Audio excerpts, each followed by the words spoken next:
उसे मैंने जी भर कर प्यार किया, और जो नहीं था उसका इंतजार किया।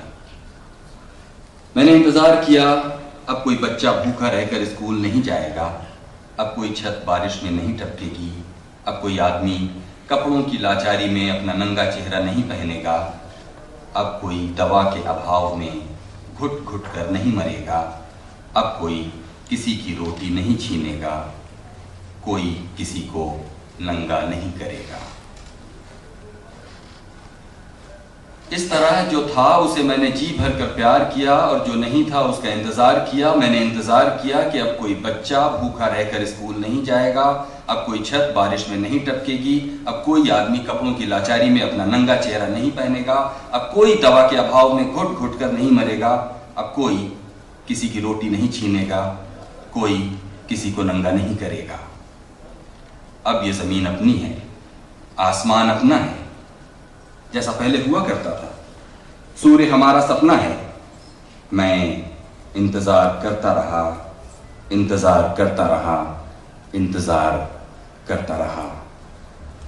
जनतंत्र, त्याग, स्वतंत्रता, संस्कृति, शांति, मनुष्यता, ये सारे शब्द थे, सुनहरे वादे थे, खुशफहम इरादे थे, सुंदर थे, मौलिक थे, मुखर थे।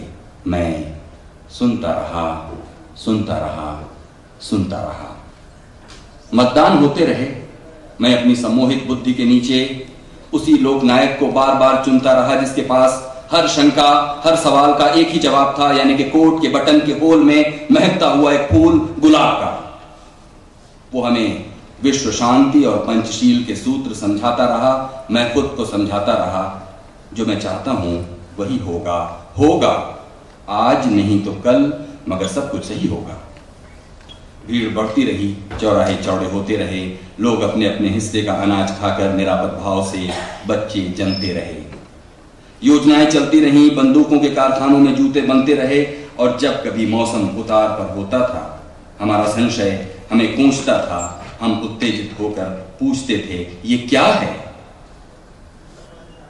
ऐसा क्यों है? फिर बहसें होती थी, शब्दों के जंगल में हम एक दूसरे को काटते थे, भाषा की खाई को जुबान से कम और जूतों से ज्यादा पाटते थे। कभी वो हारता रहा, कभी हम जीतते रहे, इसी तरह नोक-झोंक चलती रही, दिन बीतते रहे। मगर एक दिन मैं स्तब्ध रह गया। मेरा सारा धीरज युद्ध की आग से पिघलती हुई बर्फ में बह गया। मैंने देखा कि मैदानों में नदियों की जगह मरे हुए सांपों की केचुएं बिछी हैं, पेड़ टूटे हुए रडार की तरह खड़े हैं, दूर दूर तक कोई मौसम नहीं है, लोग घरों के भीतर नंगे हो गए हैं और बाहर मुर्दे पड़े हैं। विधवाएं तमगे लूट रही हैं, साधुआएं मंगल गा रही हैं, वन महोत्सव से लौटी हुई कार्य प्रणालियां अकाल का लंगर चला रही हैं, जगह जगह तख्तियां लटक रही हैं। ये श्मशान है, यहां की तस्वीर लेना सख्त मना है। फिर भी उस उजाड़ में कहीं कहीं घास का हरा होना कितना डरावना है। मैंने अचरज से देखा कि दुनिया का सबसे बड़ा बौद्ध मठ बारूद का सबसे बड़ा गोदाम है। अखबार के मटमैले हाशिए पर लेटे हुए एक तटस्थ और कोढ़ी देवता का शांतिवाद नाम है। ये मेरा देश है, ये मेरा देश है। हिमालय से लेकर हिंद महासागर तक फैला हुआ जली हुई मिट्टी का ढेर है, जहां हर तीसरी जुबान का मतलब नफरत है, साजिश है, अंधेर है। ये मेरा देश है और ये मेरे देश की जनता है। जनता क्या है? एक शब्द, सिर्फ एक शब्द है। कोहरा और कीचड़ और कांच से बना हुआ एक भेड़ है जो दूसरों के ठंड के लिए अपनी पीठ पर ऊन की फसल ढो रही है। एक पेड़ है जो ढलान पर हर आती जाती हवा की जुबान में हां हां किया करता है, क्योंकि अपनी हरियाली से डरता है। ये मेरा देश है, ये मेरा देश है। हिमालय से लेकर हिंद महासागर तक फैला हुआ जली हुई मिट्टी का ढेर है, जहां हर तीसरी जुबान का मतलब नफरत है, साजिश है, अंधेर है। ये मेरा देश है और ये मेरे देश की जनता है। जनता क्या है? एक शब्द, सिर्फ एक शब्द है। कोहरा और कीचड़ और कांच से बना हुआ एक भेड़ है जो दूसरों की ठंड के लिए अपनी पीठ पर ऊन की फसल ढो रही है। एक पेड़ है जो ढलान पर हर आती जाती हवा की जबान में हां हां किया करता है, क्योंकि अपनी हरियाली से डरता है। गांव के गंदे पनालों से लेकर शहर के शिवालों तक फैली हुई कथाकली की एक अमूर्त मुद्रा है ये जनता। जनतंत्र में उसकी श्रद्धा अटूट है।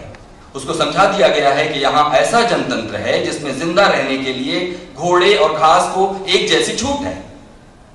कैसी विडंबना है, कैसा झूठ है।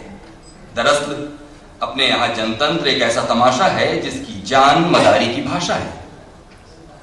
हर तरफ धुआं है, हर तरफ कुहासा है।